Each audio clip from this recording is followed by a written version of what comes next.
I first met Kevin.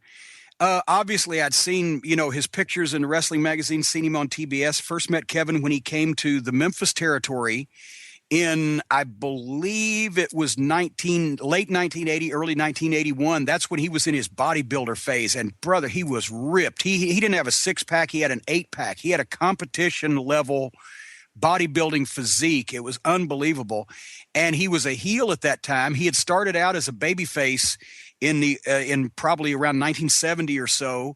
He's from Boston and had his first territory. As a matter of fact, I'll tell this story.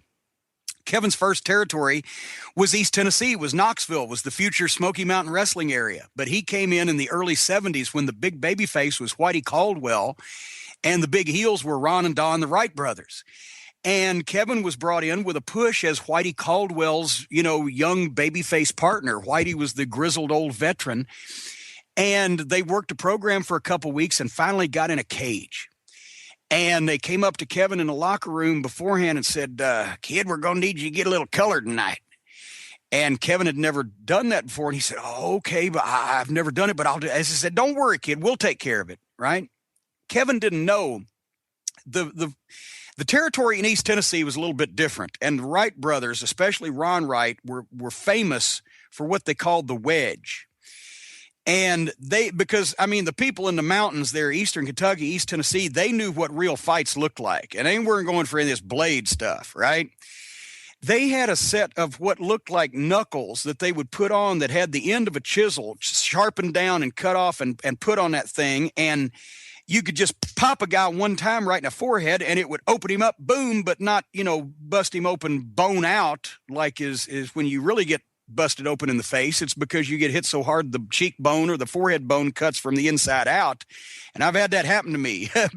Bill Dundee, who will be, or if you might be listening to this at a different time, already has been a guest on the Experience, threw me out of the ring one time. I hit the edge of the ring apron with my cheek and it busted it open from the bone out. I took, I think 14 stitches on the outside and 6 on the inside. But anyway, I digress.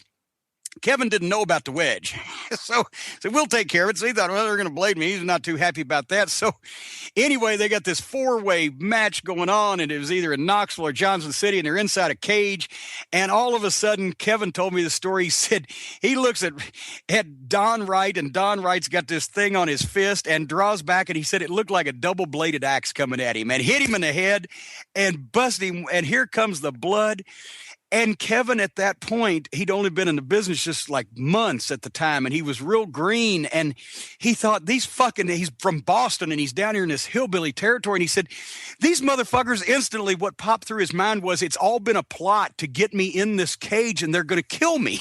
So he's got a chain in his tights because, of course, even the baby faces in Tennessee wrestling always use foreign objects in these grudge matches.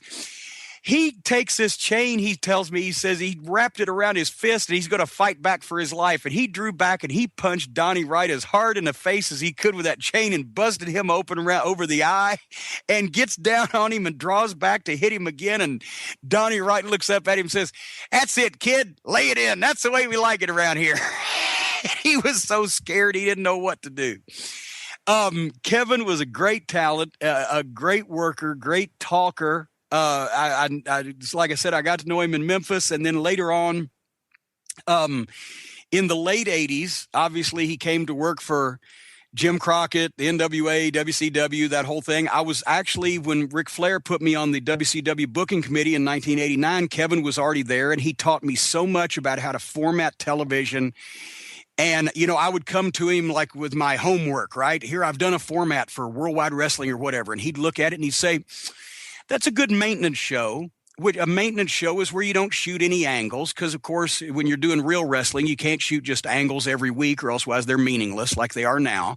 That's a good maintenance show. You've got all the people featured in here. The right people are getting wins, but let's do something to just jazz it up a little bit. And he'd tweak it a little bit and then give it back to me. And I've learned from him. And he was great fun to not only to talk to about wrestling, but to work with and learn from as a booker. He did great work in Florida. He's been in umpteen million offices. And at various points, that bodybuilder physique would change. Then you'd see him next, and he'd be a fire plug. I'm not going to hazard a guess as to how tall he is, but he's not 6 feet tall, folks. Let's put it that way. But he'd weigh like 280 and he'd be built like a rock. And, he was a chameleon, and he would reinvent himself and change himself. And he's a fascinating guy to talk to. And if you haven't already figured it out, I love me some Kevin Sullivan.